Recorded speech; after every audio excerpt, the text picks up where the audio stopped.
Here is good.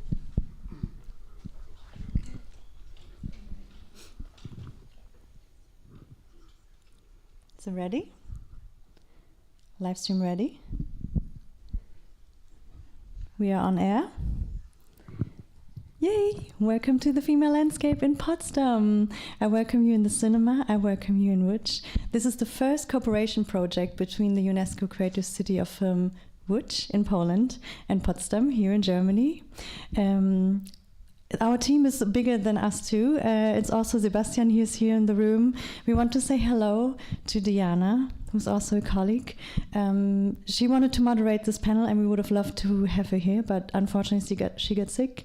But in our hearts you are with us, and welcome to the Female Landscape. We just saw 2 films. We saw Off Season and Women on the Roof, and we will have the cinematographers here. But first of all, I would like to introduce you to Monika and hand the microphone over to you. Okay, so I'll start in Polish. Chciałabym powitać wszystkich w Łodzi i w Poczdamie na drugiej części naszego wydarzenia Female Landscape, które jako Łódź, miasto filmu UNESCO, organizujemy wspólnie z naszym partnerskim miastem Poczdamem, również miastem filmu UNESCO. Chciałabym dodać, że Diana, której tu dzisiaj nie ma, jest główną pomysłodawczynią i właściwie sercem całego tego projektu i bardzo żałujemy, że jej dzisiaj tutaj nie ma z nami, ale mam nadzieję, że nas ogląda teraz. Chciałabym także podziękować wspaniałym naszym partnerom, czyli Lisie i Sebastianowi Sztilke z Poczdamu, z którymi wspaniale się naprawdę współpracowało i którzy włożyli wiele serca w to wydarzenie. I chciałabym zaprosić teraz na już finalne spotkanie z naszymi dzisiejszymi bohaterkami, ze wspaniałymi operatorkami Sabine Panossian i Itą Zbroniec-Zajt, które za chwilę tutaj zasiądą na scenie. Okay, so now switching to English, I would like to welcome you all on the second part of our event, Female Landscape, which we develop Łódź UNESCO City of Film and our sister city, Potsdam UNESCO City of Film, which we have been developing for at least several months. And I would like to thank you, especially Lisa and Sebastian Sztilke from Potsdam, for their great cooperation and their passion and their kindness also. And I would like to invite you for the discussion with our today heroines, Sabine Panossian and Ita Zbroniec-Zajt, who are great camera women and yes, great artists. Thank you.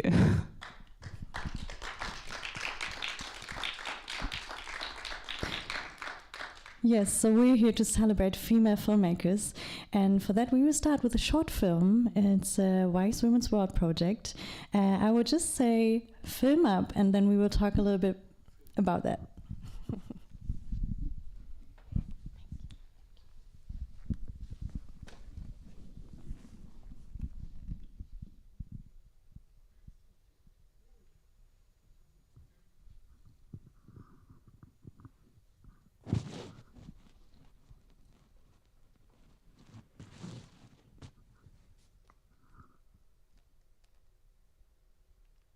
My name is Priscilla Berge, and I'm 63 years old.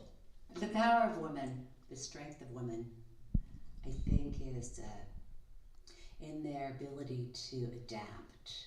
I would have really liked to have had the option to call myself non-binary and not have to be considered a woman or a girl or man. Very important for me is justice. Justice for everybody. And justice meaning fairness, balance, equal rights, equal opportunities. Very clear, very basic things that everybody should have, everybody in this world should have.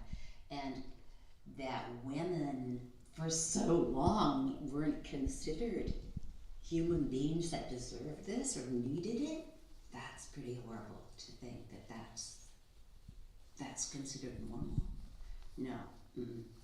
And that we still have to fight for these really normal rights is pretty bizarre. My name is Priscilla Berge, and I'm 63 years old.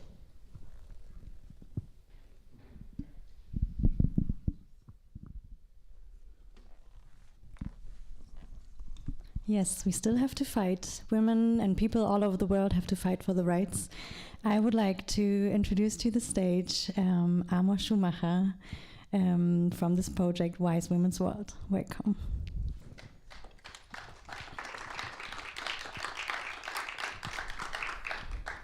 Hello, Amor. It's lovely to have you here. It's such an honor.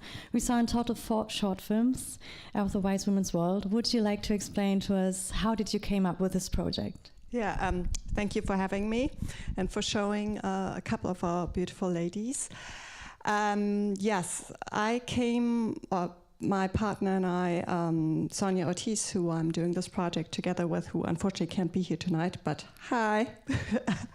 We had this idea because we both come from acting. We're both actresses originally, and unfortunately, a lot of our colleagues do not say their real name. The real name they do, but not their real age. And it's internationally, unfortunately, a thing, and it's a very old thing women do, because I guess we live in a society which is aging, but nobody wants to be old. And we thought of how can we change that? How can we actually associate being old with wisdom, which we believe in, and not with being useless to society? So here we go. Yeah. Why do you think is it so important in the media or film industry, for example? Because we do live in an aging society and worldwide, and it is important that age is just a number, and you gain knowledge, you gain experience, and all that stuff, and all this has a meaning and has a value which should be passed on rather than devalued. I'm sorry, I'm excited because it's live.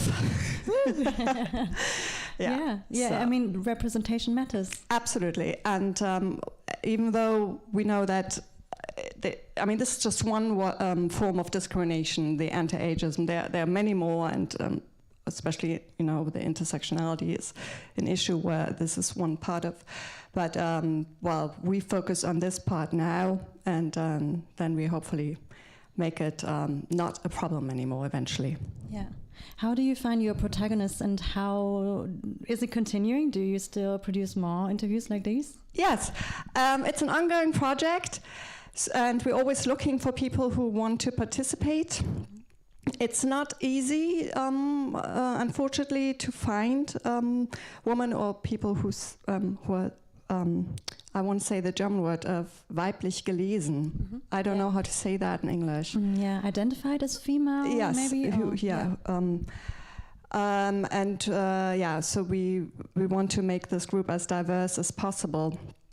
And of course, in the beginning, we looked at people, or we asked people who we knew, or friends of friends.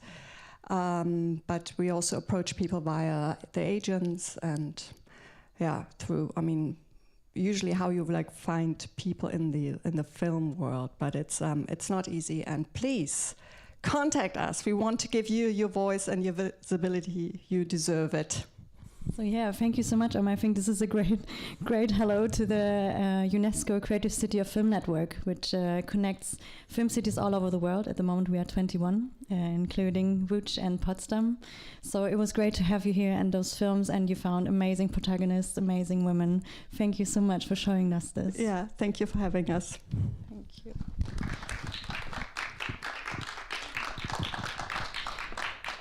And now, I'm such a pleasure. It's such an honor to have you here, Sabine Panossian, cinematographer of Season from Today, and Ita Zbroniec-Zajt from Women of the Roof. Please come to the stage.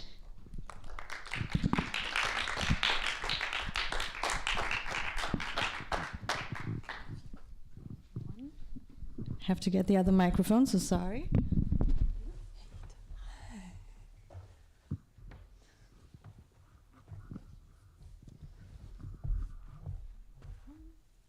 Hello? Yes, so everything is set. Hello. Thank you so much. Hello. You're part of the female landscape. It's amazing to have you here in Potsdam. Maybe we just start where it all started for you. How did you, when was the idea to work in film came up to both of you? How did you start doing what you do today? You want to start? No. Okay, I start. Thank you for inviting me, first of all. I feel very honored. Where did I start? Well, actually, I think it started with my grandfather, because he had always a video camera with himself, but he was shooting like very amateur videos. At some point he gave me his old camera and I could experiment with that. I was very young then, and then I got into school, and when I finished school, I did not have, like some of us already knew from the beginning they want to study cinematography. I did not. I did not even know that there is actually film school. Because probably I didn't have any role models. I don't know. I did not know any female cinematographer then. Important point. I'm Austrian, I have to say. Mm-hmm. Yeah. And but I knew I wanted to do something with film, because I had actually a friend who was at Film Academy, and I was then doing I worked on his movies as an extra, and I got to know the film school a bit. There I got to know female cinematographers, and I don't know why, but I was maybe too not self-confident. I did not apply for film school. I applied for studying communication science and theater science. At the same time, though, I tried to apply for photography at art school, which I did not enter. And then time goes by. I studied communication science. I finished. I went to Berlin for doing a stage and worked in a film production company. And I thought I stayed there for half a year in Berlin. And then I never left Germany, actually. Yeah, I stayed in Germany. And I entered film school finally, because working in the production company showed me like variety of possibilities. I could work in the field of film, and I kind of found my passion through working on these different fields. Yeah, Ita, how was it for you? I think for me it started kind of just with the interest of for photography. I had a bit of an advantage because my mother is an artist, and so there was always a camera around, so to speak, that I was not allowed to touch. And then I got like some very simple cameras first, and I think I don't know, when I was like 13 or something, and actually I lived then in Germany for a short while, and then so I just started to take pictures with that, and then I think I just enjoyed that, and then and I just continued. I just kind of tried to be a little bit more advanced, but it was always like photography through high school. And then I wasn't I wasn't sure exactly what I want to do until like maybe when I was finishing high school, and I decided for cinematography, and I have in my, like, for me, like that at that time it was like this, that it was really like I wasn't like the kind of, I wouldn't like go and grab the camera for example and start to shoot, because I really had it somehow in my head that it has to, I have to take pictures, then I have to go to school, learn how to do it, and then I can start shooting. So then after high school I tried to apply for film school, but I failed. And then I went to this sort of 2-year school that was in Wrocław at that time, which was like for kind of cultural worker. I don't even exactly know what's the, like it's called a cultural animation, but it's something like this. And they had this film program, so there was like film history and filmmaking and so on. And there I started to like make some very short films, and then like next year I didn't get in, I think, I did not apply, and then again, next year I applied, but I failed. So it was a little bit of this back and forth. And anyway, I'm not gonna go through all the stages of misery, but at some point I got in. Yeah, Same for me. So and there it went. It's just, so it's just very, I think it's very straightforward, like it's, and why was it the camera or whatever, like I have no idea. It's I think once you kind of get a hold of it and you like it, then I think it's kind of done, then you're in. And then I loved cinema as a kid, and I grew up without television, so for me like cinema was something very special that was on special occasions. So this sort of choice of cinematography was just came out of heart or whatever. I don't want to sound too pretentious, but yeah, amazing. Yeah, what a journey, right? To go, and now your films are screened at film festivals. You won awards for your camera award. What connections do you have to the UNESCO City of Film Potsdam? Maybe Sabine and you, Ita, from Łódź. So it would be nice to hear a little bit about that. Should I start now? Yeah. Okay. Okay, so my connection with Łódź, because I don't have any connection with Potsdam from earlier. Like I'm first time here. It's a beautiful city. Now you do.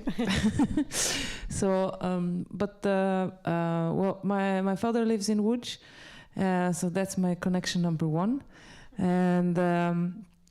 and so does my sister and my brother, and their mother. And then I went to film school in Łódź, so that's my second connection. So sort of like, I love Łódź in like a very special way that people that love Łódź as well will know what I mean. And Sabine, for you in Potsdam? Yeah, well, I have my deep connection to Potsdam because I studied here, and I was as I told you, I was in Berlin, and I already had like my life in Berlin. So I choose specifically also Potsdam for my study for cinematography, because I wanted to be close to Berlin as well. I lived in, yeah. And sorry, I have to make advertisement for Potsdam. Yeah, it's the film university, the only one in Germany. So yeah, then, well, I knew I don't want to leave this area. And of course, I knew that Potsdam is has the biggest film school in Germany. So it's the oldest one, and it's the biggest one, and it has so many possibilities. Because also I tried to I applied a few times, and so I got to know all the students from Potsdam who already got into, and I worked a lot with them, and I got to know the whole system, and I really liked it, and I appreciated then at the end that I also got in. Yeah, and the connection to Łódź I don't have, but I have a connection to Poland, like as we just came yesterday from Camera Image, yes, which is for us the most important festival, because the main focus is on cinematography, and actually Ita's film we just saw was screened there. Yeah. And so we from Potsdam University, in the first year and also in the following years of our studies, we went there to get to go to the festival, because it's also combined with workshops and seminars, and you meet only cinematographers from all around the world. Mm-hmm. And this is my deep connection to Poland, not to Łódź directly, but yeah. But Camera Image was also in Łódź once upon a time. Yeah, I've not been. I've been to Bydgoszcz. No, and we just received the amazing news that Ita also won with her film for the best Polish film, right? So for her camera work. So this is amazing. It's such an honor to have you here. So maybe we can have a big applause for Ita. Yeah. Thank you. Yeah, so maybe let's talk about your films. Maybe let's start with Women on the Roof we just saw. How did you find the team? When did you start into the process? How was working it with the film, for the film? I came, it was like this, that, I mean, this film was a co-production between Poland, France and Sweden. And I'm also Swedish. So I think the way it went kind of was that the Swedish producer, who I haven't worked with, but she knew about me, and we kind of like emailed each other about different other projects. She suggested me as a DOP for Anna, because we didn't know each other with Anna from before. Like, we have never met in school. Like, I knew about Anna and I knew her films, but she didn't know about me. So I think so. So yeah, then I think like 2 years before the shooting, we had a meeting on the film festival, New Horizons in Wrocław, and well, after that meeting, we just started to talk about it, and you know, I was just reading script, and we were just kind of talking very loosely about some inspiration and stuff, and then we decided that we're gonna do it together. And then there was the pandemic hit, like 1 year, so the sort of the whole shooting got pushed for 1 year. But anyway, like, this is kind of how I came into picture. Yeah. What was your inspiration for the cinematography, for creating these amazing pictures? How did you work together with the director, for example? Well, I think for me, the first like the first like the most inspiring thing is the script itself, really, and then so I think it was a lot of us going through the script, analyzing and talking about each scene, and trying to sort of find you know, what is important, what do we want from that, and what Anya, you know, how she imagines different moments in the film. Like, we went, I think, maybe first through like the most important key scenes, and then kind of all through. And then we had this, there was this Japanese photographer, Rinko Kawanuchi, that we watched her photographs, and there, I think, I really think that kind of maybe shifted away from it in a way, but there was like something that we really both liked about this. There was a kind of lightness to it in those pictures, and sort of eye for details, and they felt very airy and bright. So that was something that we felt like it fits the story, because we also like we talked about this quite early, that we didn't want the film to be visually heavy. Because it's a bit like this, that at least we felt that the story is in a way heavy enough, and we don't need to add to it. And there is also that this character and this the place where she lives, it's not that kind of dark Polish small town, and there are so many places like that are more colorful and bright and light, and summer in Poland is actually extremely warm and bright, and you know, like, it becomes this Italian summer now. It's like it's warmer than in Italy, in Poland in the summer. So it was just like really kind of our impression of this world of Mirka in the film. And I think there were a couple of films that we were also watching, but it was nothing that was really like very, very strong, or as strong as those photographs. Yeah, for me it was really what stood out, but in both of your films with this brightness and this clearness of the pictures, because I also saw it in off-season. So I think this is the perfect Überleitung. Oh, I don't know what's the English word. How was it for you in off-season? Yeah, we were shooting in Italy. And I saw your movie today the first time right now. I didn't see it in Torun, so I was amazed. I thought, oh yeah, it's really, there are so many similarities. Well, maybe I tell you the backstory of it was my final thesis movie, together with the director, the producer, Valeria Venturelli. She's here in the room tonight. Yes. And our script, our author? No, our editor. Yeah, editor. It was my third collaboration with the director, so I knew him very well back that time, and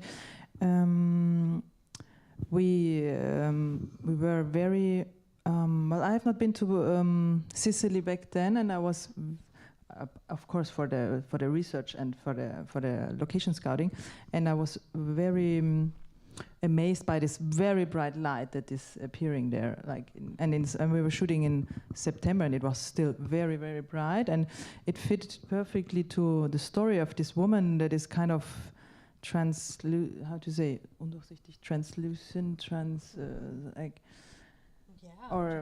it's like she looks like, I don't know, dissolving, who is she? maybe Kind of a Madonna, and you don't know. It's a fascinating woman, and I did not pull down the lights because I liked it a lot. So it was not really planned so precise in the beginning. For with my mood board, it was never so bright. But during shooting, we found out it perfectly suits to the figure and to the location. So did you add another light, or was it real the nature light you? Oh no, I this was shot, you could say, completely without any light. We were traveling. I had only everything in my backpack, the camera, another backpack with the lenses and 2 or 3 LED panels. Mm-hmm. That was kind of it. Yeah, we rented for 2 weeks, I think, 2 more lamps, but yeah, we were a super tiny crew, only 9 or 10 people. Okay. And the focus in both of your films are very strong female characters.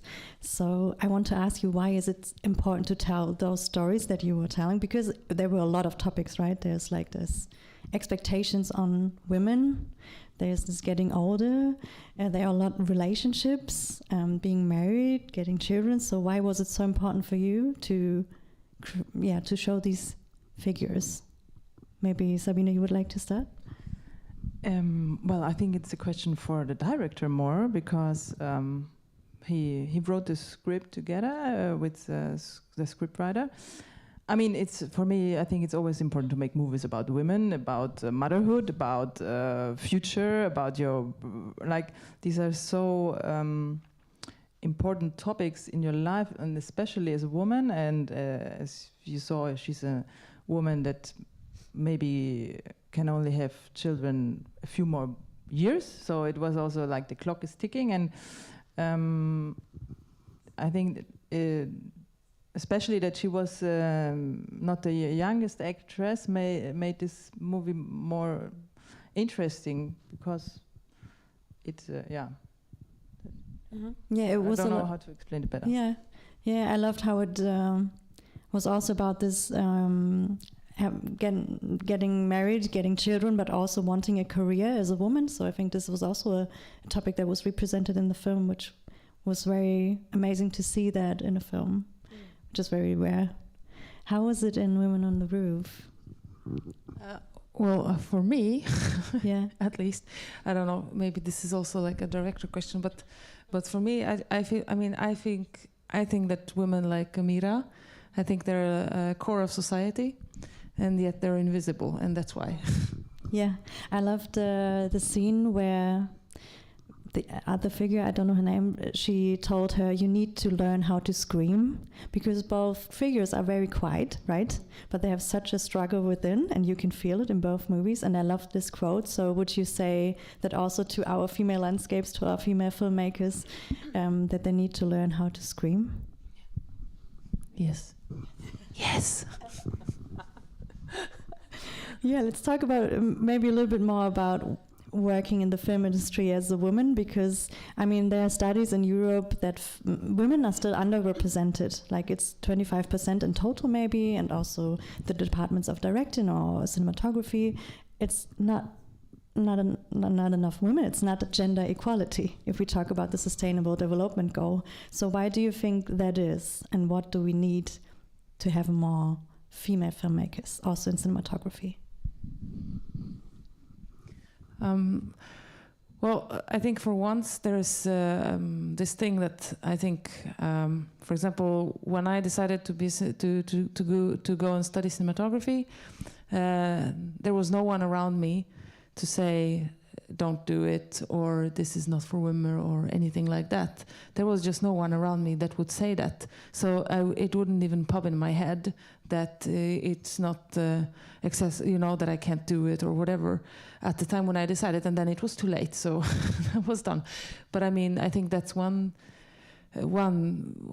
problem maybe, and I hear from sometimes someone comes up and it's often like young women that come up and we talk a little bit, and sometimes they say like, "Oh, but do you think now on Camera Image there was this young woman, she came up to me and she said that she wants to study cinematography, and what do I think, what character she should have to be a cinematographer?"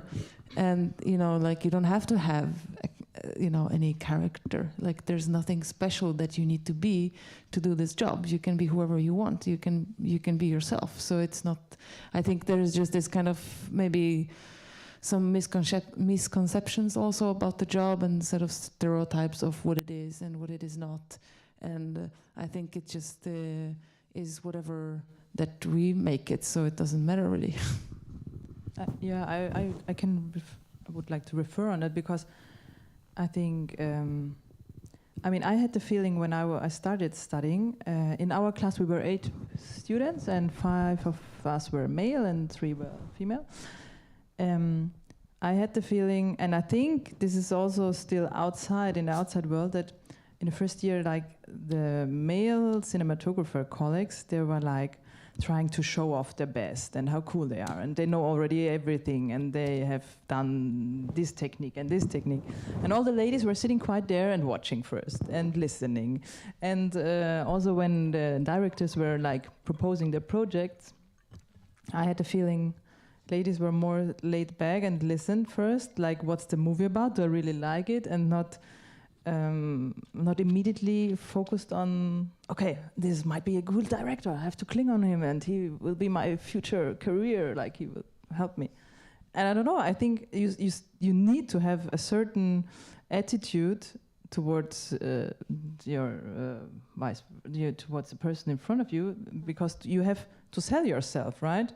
So I think women often are, we need our support. We need this like female empowerment to say, okay, come on. We don't hide and think, okay, maybe I'm not too good at it. But let's try it. We can do it. But I think there's also one more point, and that is that also guys are much better at saying like, oh, this friend of mine is so great. Because if we can't say that, oh, I'm great, hire me. Well, I'm saying like, Sabine here is a great cinematographer. Like, she's great.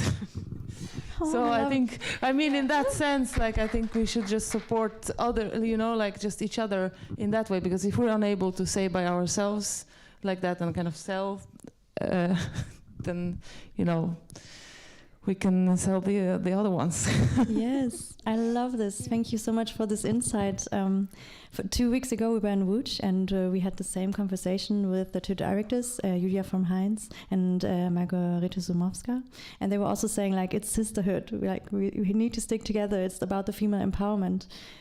So this is very great to have you both here and to show how it's done and how lovely you are and how amazing work you're doing. And so do you have any advice, or what's important for you? Because maybe, Sabine, you would like to talk about this network of cinematografinnen. Maybe explain us what it is and... Yeah. The biggest advice is to build allies, right? To build groups and talk with each other and push yourself and the other one forward.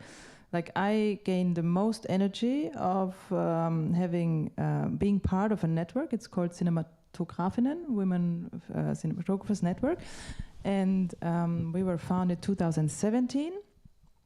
And we are a group of German-speaking cinematographers, like Germany, Austria, and Switzerland.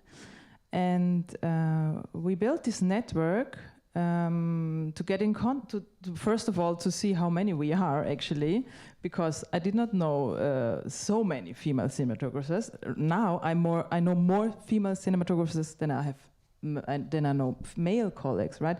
Because I'm in the middle of this whole network, and we are having workshops, we are having get-togethers, we are having panel discussions, like we had now 1 hour at Camera Image together. With Ita was a part of that.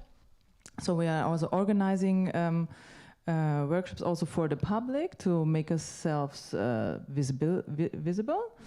And the exchange with my colleagues, I gained the most energy of, because we have a WhatsApp group and we ask each other, how much do you earn for a TV commercial, and how much do you get for a day rate? How much do I have to ask? How do I write my invoice? Like questions. Do you know a female Steadicam operator? Do you know a female gaffer? Like, we really support each other and ask within our group for female support. And we talk a lot, and we talk about our success. We talk about our failures. We talk about our fears, and we talk about what needs to be changed. Like, how do we make ourselves also more visible? Because in this network, Cinematographinnen, we are now 118 female cinematographers, but there are, of course, still many more to come. Like, we have a certain level to enter. You need to have experience. Need to have finished film school, like either one of that, and then you build these networks. And I think, this is really, I gained so much empowerment and energy of that. It is really, I don't know. Do you have this in Sweden too? Question to you.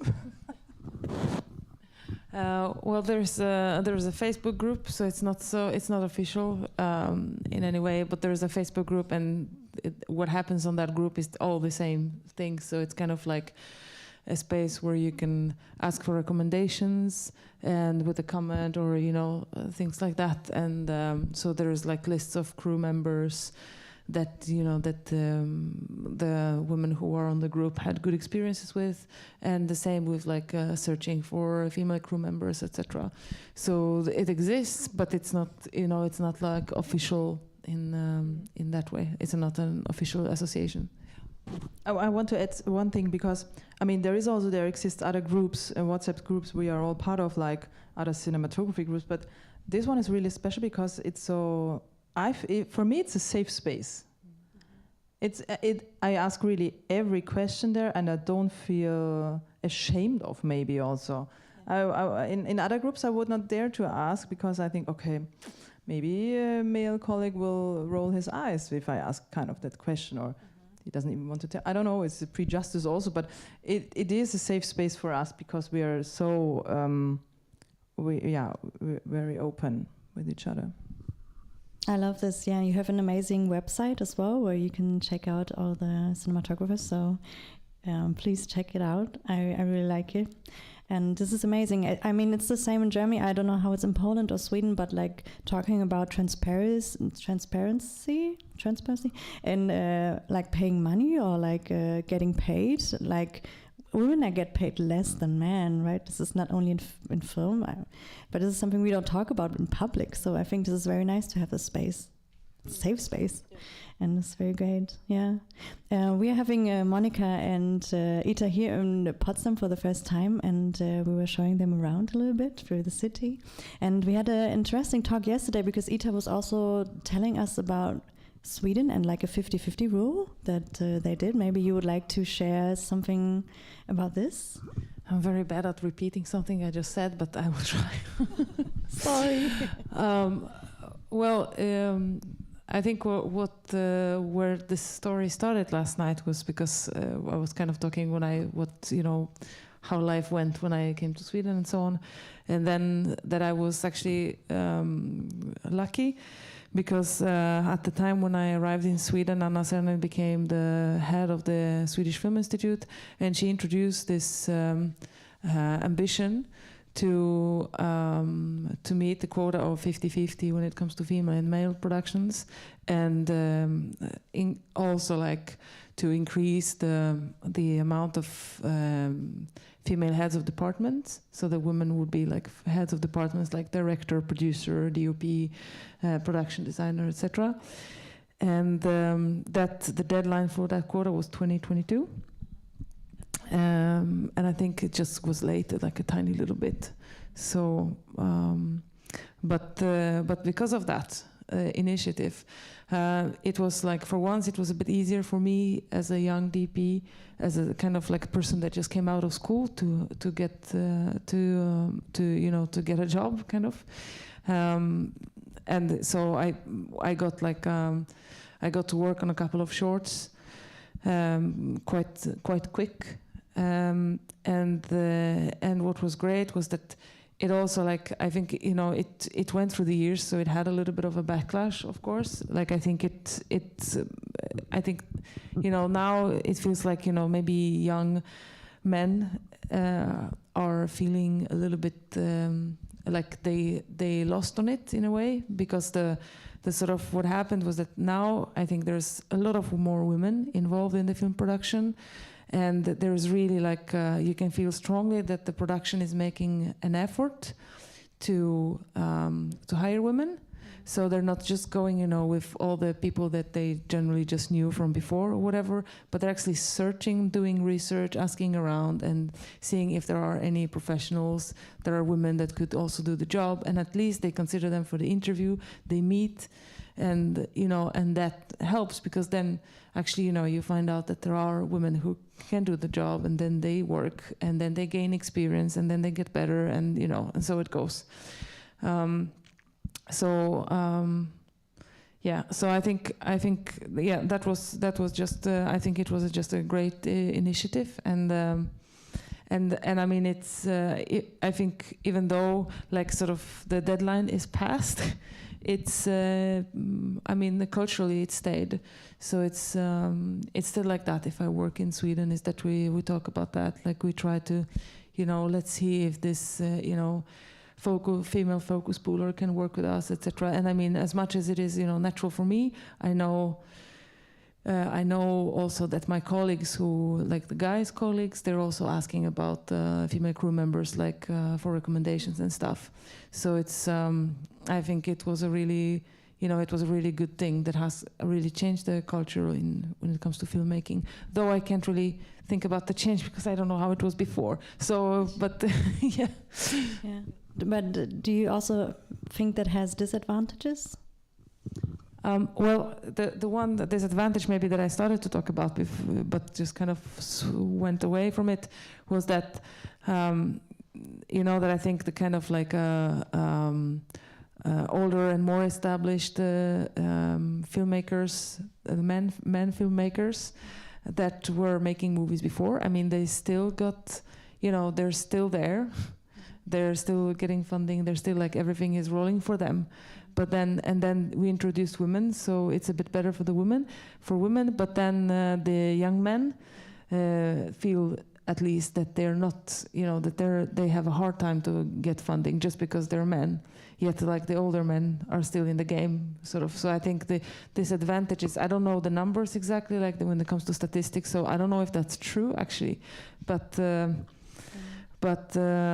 at least I know that the sort of the feeling of it is true, and I know like directors who feel frustrated, like they feel that they didn't get funding because women had to get funding, and it doesn't have to be necessarily true. Maybe it was something about the project and not about them.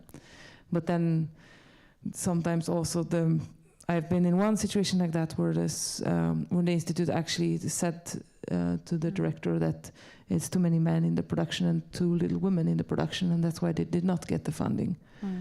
In Germany, that's definitely the case. Like, even if we see more women finishing film school, I think it's still, like, the statistics say that the film funding is still, like, getting more men than women. So this is something that's really important to talk about, or like the head positions, right? And then I think also, like, I think the streaming platforms, in a sense, I I have a lot of critique, or in general, there. But what is good is that they also have like a kind of focus on diversity, etc. So yeah, is there another area or place where you feel these inequalities like stronger than in others, or like when applying for films, or like do you have moments where you feel like, okay, this is like I can feel the gender inequality right now? Specific moment that you remember, but if not, that's also fine. It's a tricky question. Was it when you started at film school? Did you feel something? Because I think it was very interesting what you were telling about how male and female cinematographers acted in the first years or arriving at film school. I don't know. Now I'm talking for a very long time, so this is the last thing I'm saying. No, but I think for when you mentioned film school, I just thought about it because there was like this thing that I remember, which is maybe more, was my problem, not the reality. But when I was a student, I really felt that, when I wanted to deal with people in the technical department, or like, take the camera from school or talk to an electrician, etc., that I had to kind of toughen up. Oh, yeah. And that I had to step down and be like extremely decisive. And even if deep inside I was like, oh my God, I don't know what I'm doing, then I had to anyway pretend that I'm very decisive and I know exactly what I'm doing. And then when I knew exactly that I just made a huge mistake, I had to stick to it because because I shouldn't change my mind, because I shouldn't be like, oh no, actually let's do it there and so on. Mm-hmm. And that has changed. Now I'm changing a lot. Thank you. Mm-hmm. Well, I did not feel like from university part that I had a disadvantage. Mm-hmm.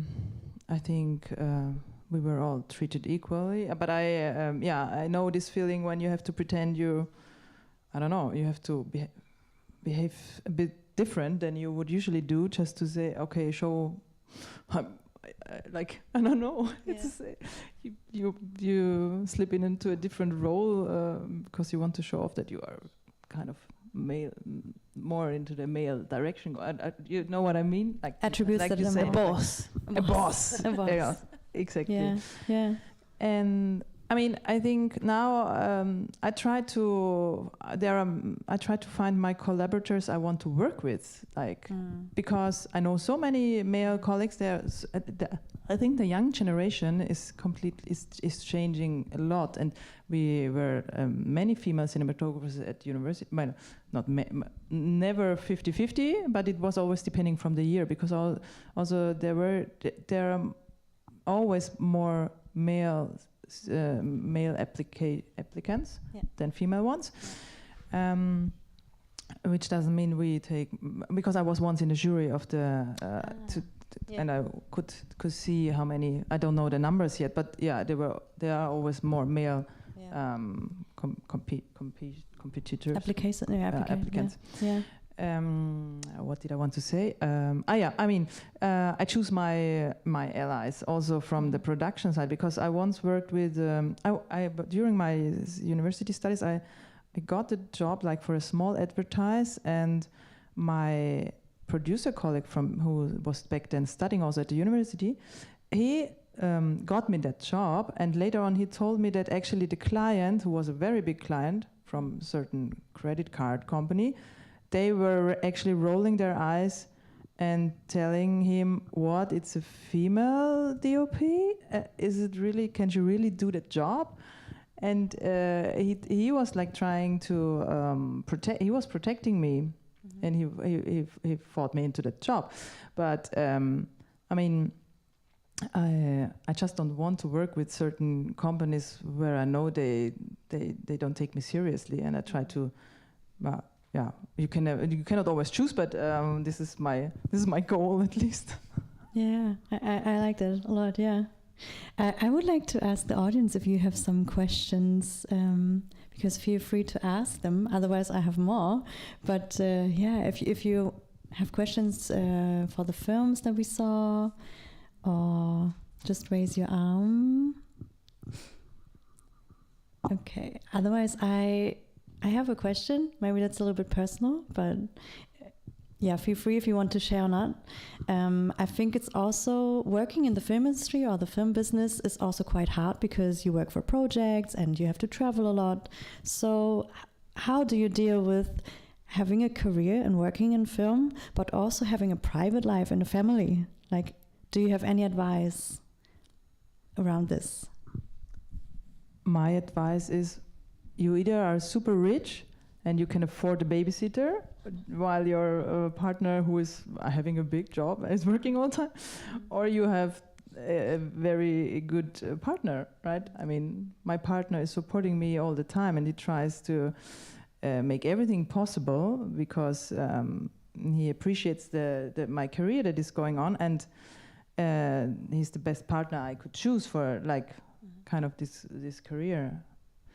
And I often, like in this network, I once got a call from a colleague. She was, because I'm a mother and she became back then recently a mother, and she asked me how she can do it. And I said, yeah, well, you can do it. I mean, come on, just get a babysitter. Why should you stop working? I mean, every other people would need also a childcare. This is and your partner who is working then full time 60 hours a week. Well, he has to pay also for this babysitter. Why there is no reason to stop working. I mean, that's why I say you have to be super rich, maybe, because of course the money comes into it. You need to have this money to pay the childcare, or your partner says, okay, I work less, which is also possible. I mean, how are our male colleagues doing it? No one is asking them, are you paying your babysitter? Of course they are, probably, or the woman is working less hours, and this is just the opposite way. So for me, there is. I don't. This is it's just normal. I mean, I just go to work. Yeah, so. I mean, generations change, right? Like, I don't know, a generation before us, it was normal. The mother stays at home and the man goes to work. And now we literally have to fight for our right to work, even if we have children. So I hear that a lot. What is your experience, Ita? Well, we did the model of one staying home. So it's a kind of like a single income housing all the time, because we switch basically. And I mean, I think it's just whatever works. It's just that there is no, like, I agree with you, like there is nothing that is impossible. And then there's like always some sort of solution, but you just need to have, two people to put their minds together and just decide what is best for your family. And I think, yeah, I mean, it is. I find it personally like hard to, that I had to go away from my son when he was very little, and sometimes I think back, was it right? Was it not right? But I mean, that's just what happened, and that's fine. And so it's, yeah, you have to do what you love, because it's also no, I couldn't be a good parent also if I was like too frustrated with not being able to make movies. Yeah. I mean, yeah, and yeah, I think also, I also, with my partner, we split, like we cannot work both full time in film business. This is obvious the fact, because we are not super rich, so so we needed to have another childcare, or we take our child with us. I mean, when we were shooting off season, the director's son was 2 years old back then, I think, and we were for weeks in Sicily, and he just took the child with him because he had his parents doing child support, like, and now in the German film system, I'm looking to Valeria because she knows maybe more about it. There, you can apply like kind for this child. You can write it in your how to say? You can write it in the application that you the funding you need also for childcare, right? So you could actually, the production company can actually pay childcare. So there would be the possibility. I don't know if they do it. I have never asked for that yet. But of course I ask for a family room when I stay abroad, so I can bring my family for the weekend, so that they get the train tickets paid. So yeah, this. a lot of organization and planning ahead, right? Yeah, and support. Yeah, it's amazing. Okay, and I think I have one last question, just asking if we are still on time and if it's okay. My last question would be, what do you wish for the female landscape in the film industry? What would your wish be, how it would look in 5 or 10 years, how female filmmakers should feel and be part of it? Well, I of course wish that it's selbstverständlich. That is obvious. Obvious? I don't speak German. Obvious. That that there are female cinematographers and that we are here, and no one should ask the question, I don't know any female cinematographers, because then, okay, here there is my information about, for example, cinematografinnen. I know 118 of them. Don't tell me you don't know any of them. So we are here, and I don't want this question to be asked in 10 years from now, because it should be the normal. And this is like when Rachel Morrison, American DOP, got nominated for Oscar. In 90 years of Oscar, that was the first time that she was nominated for the best DOP. I was actually crying because I thought it's like history is changing here. I'm crying because finally this is happening, and I think it. I hope. In 10 years it will be. I think we're in a good wave. I mean, we already see the change, and I think it's getting better every year. Even it's always, like we know, it's always a slow process, but I would say I see the change. I hope it's continuing. Yeah. There's not so much I can add to it, really, because I think that's I feel the same. Like, I think it's just that it becomes the standard. And that it's obvious, and there is not really like questioning it in any way. And then maybe there can be male landscapes. Yeah, or just landscapes, and we are all the same. And we'll have to help the guys get in the job again. No, but I'm joking. I think it's also not a good joke, because I don't want it to be like men versus women kind of stuff. It's not about that at all. Exactly. But, exactly. But okay, so this brings me maybe to the last question. But like, if you talk about role models, like who is that for you, or who was it for you in the field of camera cinematography? Female. Well, when I saw the pictures of Reed Morano and Rachel Morrison being 9 months pregnant, holding a super heavy camera in their hand, was like, wow. I mean, this must be shown more often. I don't know. I was when my son was born, I was showing, we were off season, was shown, and I was going on stage breastfeeding, and I did not think about it because it was so normal. I was breastfeeding all the time, and I just took him on stage and had my baby here, and for me it felt super normal. But afterwards I thought, maybe some people were really a bit shocked about that. I don't know, but I mean, we are. That's our life. Like that's how it is. I don't want to go on the job with my baby in arm, but it should be just a normal thing that also female cinematographers and even women can do that job. So yes, that's it. Yes, normalize it. I love it.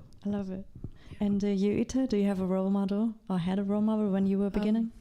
Not like super in the beginning or anything, but I think there is a cinematographer in Poland called Jolanta Delewska, and she was our professor in school, and she is like a kind of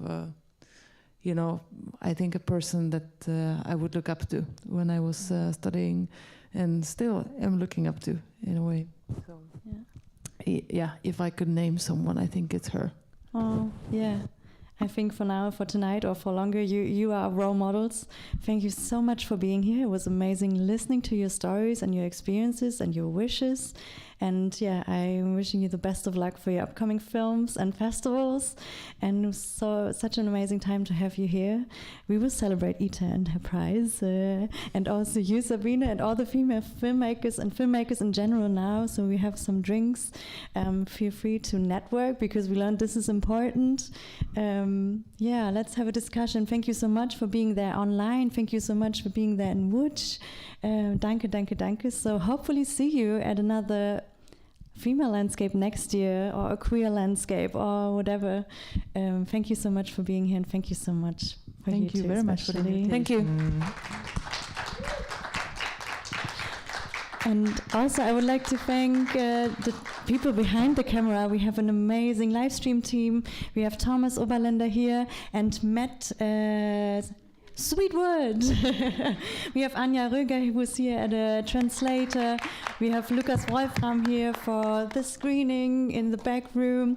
Thank you so much, Sashiko from Filmmuseum, and Monica for being here, Diana for being in Łódź and creating this amazing project together. Sebastian, thank you so much for everything. And the whole team from City of Film Potsdam and Łódź. And Cinematographin Network and Wise Women's World. So many people to thank, so thank you so much. See you outside.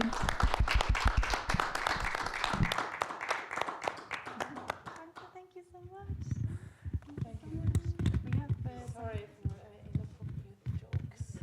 Yes, I was so nervous that I was talking so much about Berlin, then I said, okay, I need to just be peinlich. Because everybody is living in Berlin. I said, okay, you have to talk about